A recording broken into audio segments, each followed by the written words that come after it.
कारगिल के समय में देश का नेतृत्व करने वाले हमारे देश के पूर्व प्रधानमंत्री और जिनके प्रधानमंत्री रहते हुए हम सब लोगों को उत्तराखंड राज्य की स्थापना का अवसर मिला था।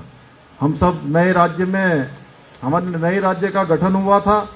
श्रद्धेय अटल बिहारी वाजपेयी जी को भी आज के इस अवसर पर मैं भावांजलि अर्पित करता हूं। और आप सबको याद होगा, देश की आजादी के बाद अनेक युद्ध देश के अंदर हुए और हमारी जो सेना है, भारत की सेना, वो विश्व की सबसे सशक्त सेनाओं में से एक रही है। हमेशा उसने दुश्मन को पीछे धकेलने का काम किया, हमेशा मात देने का काम किया, दुश्मन के दांत खट्टे करने का काम किया और हर बार हम युद्ध के मैदान में युद्ध जीत जाया करते थे। लेकिन जब समझौते की मेज आती थी, यानी टेबल पर जब बात होती थी, तो हम जीता हुआ युद्ध टेबल पर हार जाते थे, क्योंकि ऐसी दूरदर्शिता का नेतृत्व नहीं था।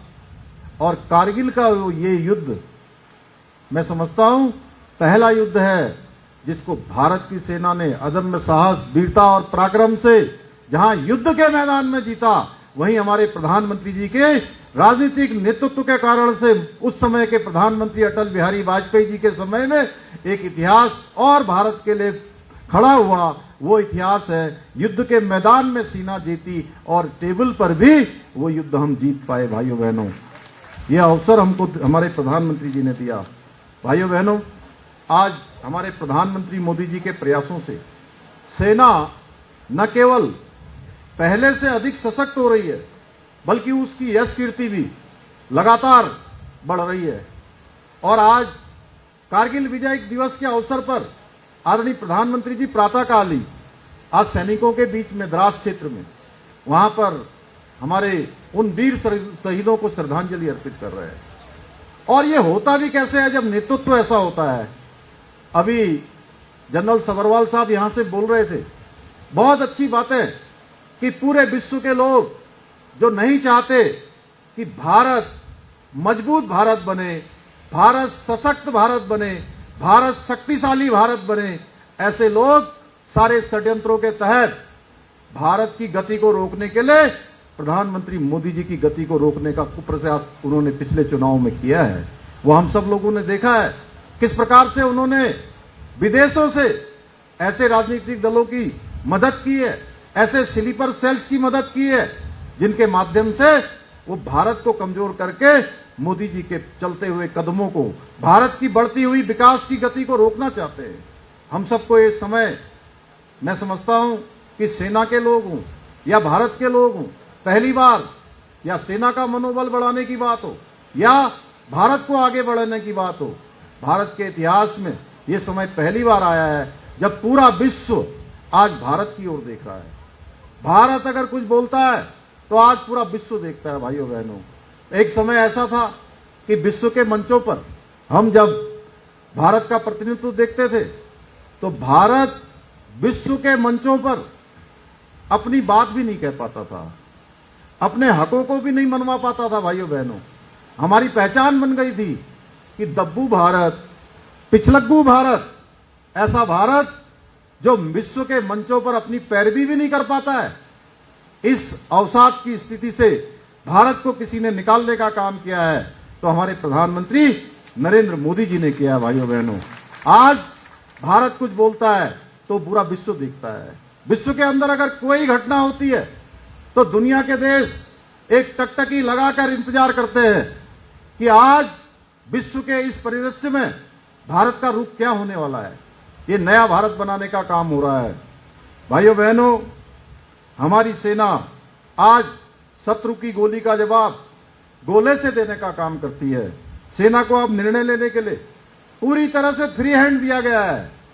एक समय था, हमारे सैनिक जानते हैं कि अगर सीमा पर हमारे सैनिक मोर्चा संभालते थे, दुश्मन की गोली आती थी, हमारे सैनिक शहीद हो जाते थे, तो उनको पूछना पड़ता था कि गोली चलानी है कि नहीं चलानी है, गोली का जवाब देना है कि नहीं देना है। और वो सेना के एक बटालियन से ऊपर को चलता था, डिब में आता होगा, कमांड में आता होगा, कोर में आता होगा, फिर उत्तरी कमान या दक्षिणी कमान, जो भी कमान होती है उस कमान तक जाता होगा, और वहां से सेना के हेडक्वार्टर तक, जहां पर अभी सभी सबरवाल जी कह रहे थे कि मैं कारगिल युद्ध के समय में वहां तैनात था, वहां आता होगा, और वहां के बाद मंत्रालय में आता होगा, और मंत्रालय से वो आदेश वापस ही नहीं जाता था भाइयों बहनों, और हम अपने शहीदों पर केवल दुख मनाते रहते थे। वो समय बदल गया। प्रधानमंत्री मोदी जी के बनने के बाद अब दुश्मन की गोली आती है तो किसी से पूछना नहीं पड़ता है, बल्कि भारत की सेना अब गोली का जवाब गोलों से देने का काम करती है।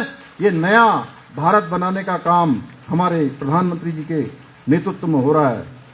भाइयों बहनों, वैसे तो हमारी सेना ने दुश्मन को पहले भी कई बार मात दी, लेकिन अब हमारे सैनिक दुश्मन को उसके घर में घुसकर धूल चटाते हैं, क्योंकि आज हमारे पास ऐसा नेतृत्व है।